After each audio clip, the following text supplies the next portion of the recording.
నల్గొండ పట్టణ కేంద్రంలో ఏర్పాటు చేసిన విలేకరుల సమావేశంలో నల్గొండ జిల్లా డీసీసీ అధ్యక్షులు పొన్నం కైలాష్ నేత మాట్లాడారు. కేంద్రంలోని బీజేపీ ప్రభుత్వం ప్రజల ఉపాధి హక్కును కాలరాస్తూ గ్రామ పంచాయతీలకు రాజ్యాంగబద్ధంగా లభించిన అధికారాలను నిర్వీర్యం చేసింది. మహాత్మా గాంధీ జాతీయ గ్రామీణ ఉపాధి హామీ చట్టం స్థానంలో తీసుకొచ్చిన వికసిత్ భారత్ గ్యారంటీ ఫర్ రోజ్గార్ మరియు ఆజీవిక్ మిషన్ చట్టం గ్రామీణ ప్రజల జీవితాలపై తీవ్ర ప్రతికూల ప్రభావం చూపుతుందని, ఈ చట్టం ద్వారా కేంద్రంలోని బీజేపీ ప్రభుత్వం తీసుకొచ్చిన ప్రమాదకరమైన విధాన మార్పులు పూర్తిగా తిరస్కరిస్తున్నామన్నారు. వీబీజీ రామ్జీ చట్టం తీసుకొచ్చిన మార్పులు ఉపాధి హక్కు పథకం వలన గతంలో ప్రజలు సంవత్సరానికి 100 రోజులు పని హక్కు ఉండేది. ఇప్పుడు వీబీజీ రామ్జీ చట్టం వల్ల కేంద్ర ప్రభుత్వం నోటిఫై చేసి బడ్జెట్ కేటాయిస్తేనే ప్రజలకు పని లభిస్తుంది. గతంలో ఏ గ్రామీణ ప్రాంతంలో అయినా పని కోరే వీలుండేది. ఇప్పుడు వీబీజీ రామ్జీ చట్టం కింద కేంద్రం ఎంపిక చేసిన పంచాయతీలో మాత్రమే పని చేయాల్సి ఉంటుంది. గతంలో ఏడాది పొరుగునా ఉపాధి కల్పించేవారు. ఇప్పుడు వ్యవసాయ సీజన్లో 60 రోజుల పనులపై నిషేధం విధించారు. దీనివల్ల కూలీలకు పని అవకాశాలు తగ్గి తక్కువ వేతనాలు పనిచేయాల్సిన పరిస్థితి ఏర్పడుతుంది. గతంలో పనులు గ్రామస్తులుగా ఉండగా ఇప్పుడు కాంట్రాక్టర్ ఆధారిత ప్రాజెక్టులుగా మారబోతున్నాయి. గతంలో గ్రామ అవసరాలకు ఉపయోగపడే పనులు, నిర్మాణాలు ఉండేవి. ఇప్పుడు పీఎం గతిశక్తి వంటి భారీ ప్రాజెక్టుల కింద పనులు మళ్లించబడతాయి. ఈ కార్యక్రమంలో పోలగాని వెంకటగౌడ్, ముత్యాల ఆంజనేయులు, బ్రహ్మదేవ రమేష్, మజీద్ సెంగం శంకర్, శ్రీనివాస్, పగిళ్ల శివకుమార్ తదితరులు పాల్గొన్నారు. ఈనాడు ఏదైతే మహాత్మా గాంధీ జాతీయ గ్రామీణ ఉపాధి హామీ చట్టాన్ని పూర్తి స్థాయిలో నిర్వీర్యం చేయడానికి భారతీయ జనతా పార్టీ చేసినటువంటి కుట్రను ఎదుర్కోవడానికి ఏఐసిసి, టీపీసీసీ గౌరవనీయులు మహేష్ కుమార్ గారు ఏదైతే ఇవాళ వారు ఇచ్చిన సూచనల మేరకు జిల్లాలో ఏర్పాటు చేసినటువంటి ఈ ప్రెస్ మీట్ సందర్భంగా భారతీయ జనతా పార్టీని మేము ప్రధానంగా డిమాండ్ చేసేది, గతంలో ఉన్నటువంటి జాతీయ గ్రామీణ ఉపాధి హామీ చట్టం ఏదైతే ఉందో ఇది బీసీ, ఎస్సీ, ఎస్టీ వర్గాల ఆత్మగౌరవాన్ని నిలబెట్టేటువంటి చట్టం.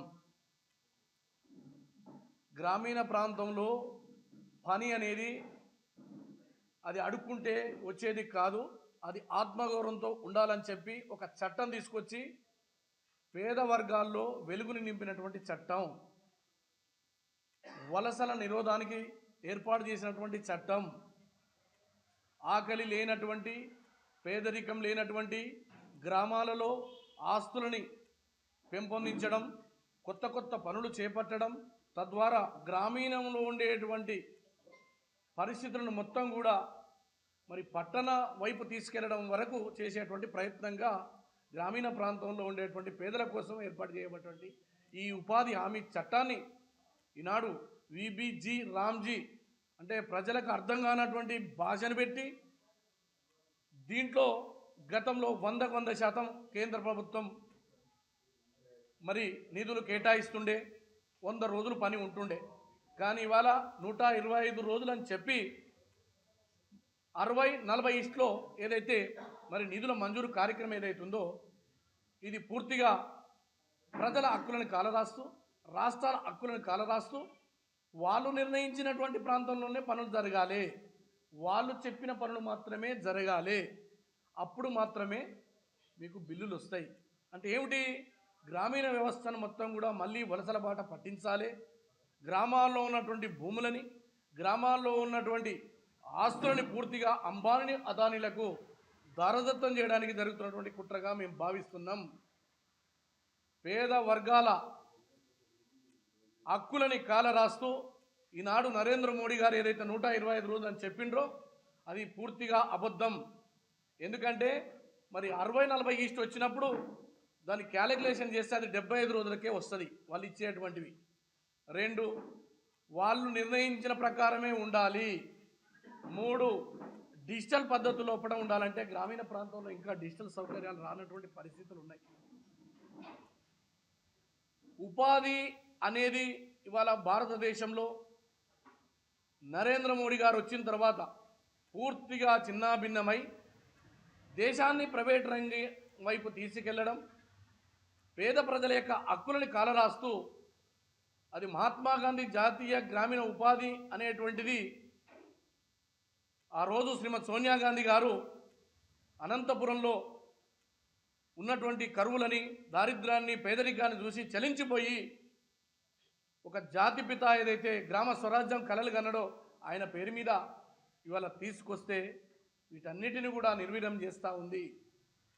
నేను అడుగుతా ఉన్న భారతీయ జనతా పార్టీ వాళ్ళ నాయకులు కానీ మీకు చిత్తశుద్ధి ఉంటే 2 కోట్ల ఉద్యోగాల పేరుతోటి ఇవాళ 11 సంవత్సరాలు అయింది, 22 కోట్లు రావాలి. ఉన్న ఉపాధిని తొలగిస్తుండ్రు, పేద ప్రజల హక్కులను కాలరాస్తుండ్రు, రాష్ట్ర ప్రభుత్వాల మీద పెనుభారం మోపుతా ఉన్నారు. 2 పిఎం గతిశక్తి ఏదైతే పేరిట మీరు పెద్ద పెద్ద కాంట్రాక్టర్లకు, అంటే గతంలో ఇది గ్రామ సభలో నిర్ణయాలు జరుగుతుండే, కానీ వాళ్ళ గ్రామ సభలో నిర్ణయాలు జరగకుండా వాళ్ళే నిర్ణయించి వాళ్ళే చేస్తున్నారంటే గ్రామాల్లో ఉండేటువంటి పనులు మొత్తం కట్టలు కట్టలుగా అన్నీ, అంటే వందల వేల కోట్ల జరుగుతున్న కుట్రగా మేము భావిస్తూ ఉన్నాం. సమాజంలో పేదల అభ్యున్నతికి కాంగ్రెస్ పార్టీ తీసుకున్నటువంటి నిర్ణయాలని మీకు కోపం వస్తే మీరు పేర్లు మార్చినా తప్పకుండా మేము మీద పోరాటం చేస్తాం.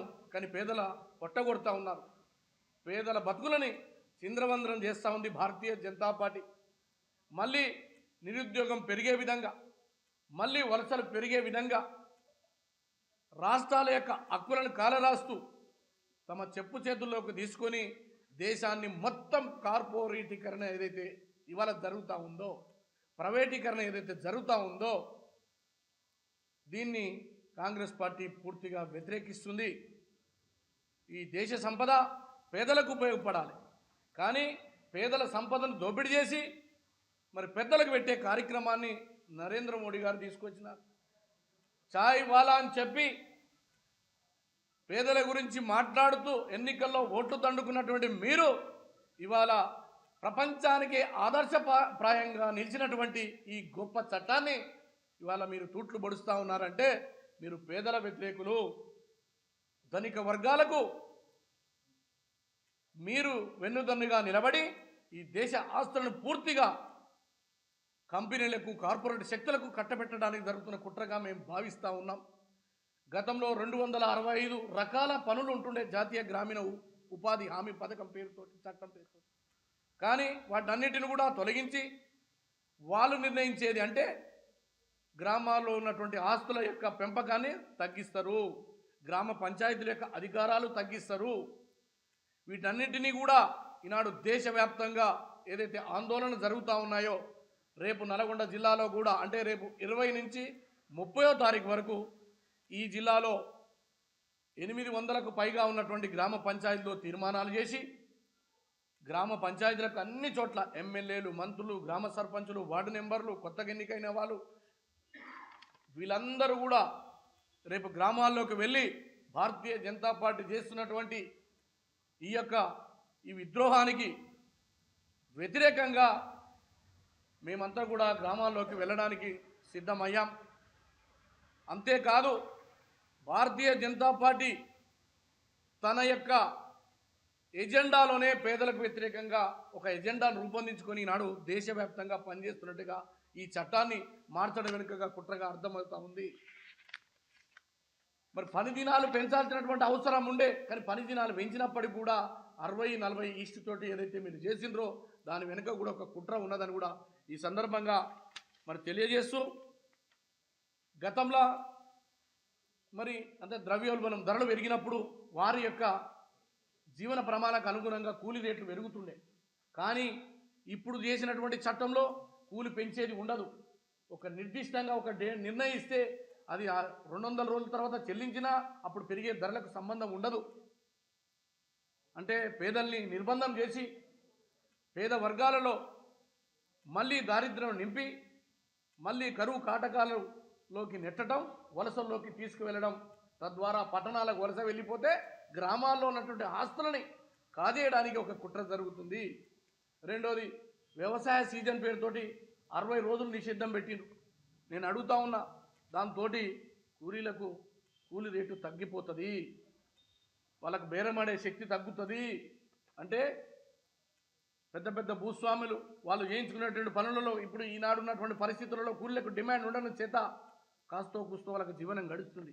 కానీ మీరు 60 రోజులు నిషిద్ధం పెట్టినప్పుడు తద్వారా వాళ్లకు వేతన శక్తి తగ్గుతుంది. రెండోది, గ్రామాల్లో నిర్మించేటువంటి ఆస్తులు ఏవైతే మనం చెప్తా ఉన్నామో వీటినన్నింటిని కూడా కేంద్రం తన ఆధీనంలోకి తీసుకుంటుంది. ఆస్తుల మీద గ్రామ పంచాయతీలకు హక్కులు లేకుండా చేస్తూ ఉంది. రెండోది, ఇది